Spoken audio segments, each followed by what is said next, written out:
Welcome back. Welcome back. Hope everybody's doing all right. You know, we're here to muse about today the way people use their words and the words they use and how that has an effect on the mindset that they carry.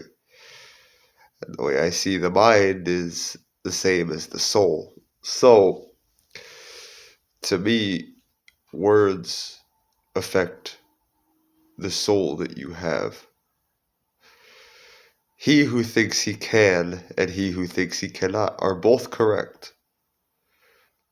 And that statement, while paradoxical in nature, is actually very true.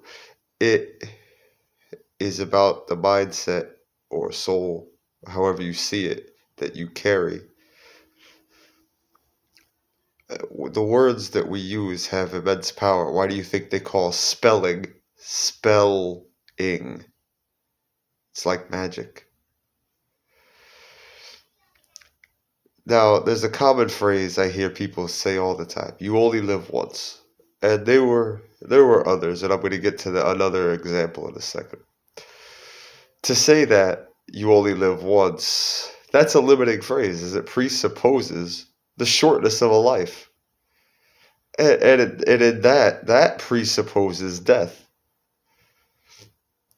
So you're telling yourself you're gonna die, in a way.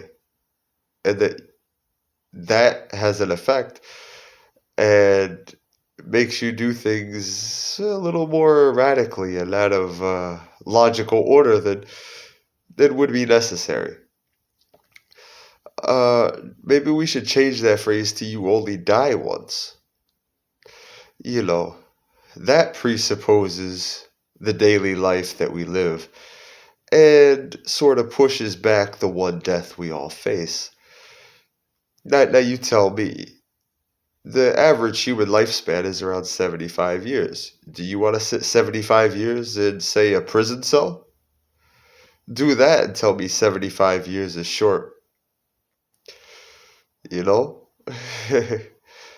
The other example I was getting to was the stay woke type. That only presupposes stay asleep, remain asleep. Stay means to remain. Woke is the past tense of awaken or to awake. So, take it together, remain asleep. You see, that is their spell. That's the way these people are using their words and programming themselves. They won't get very far with that programming system. Here's a little poem of mine to put it a little more into perspective. Words shape our mindset. Thoughts carried by tongues embrace. Self-image takes form. Choose your words with great care, for they define who we are. Our reflections mold. Oh, that's another double haiku by myself.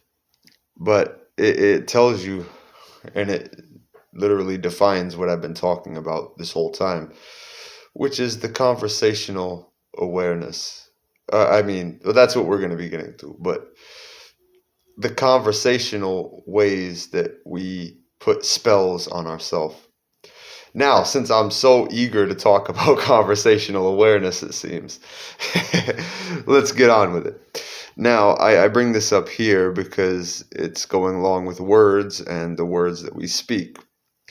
And now you could read this with other people as well and read their words and see what kind of drivers that they possess. What's their operating system? And you could very easily tell that by building conversational awareness skills. Watch the words that people use.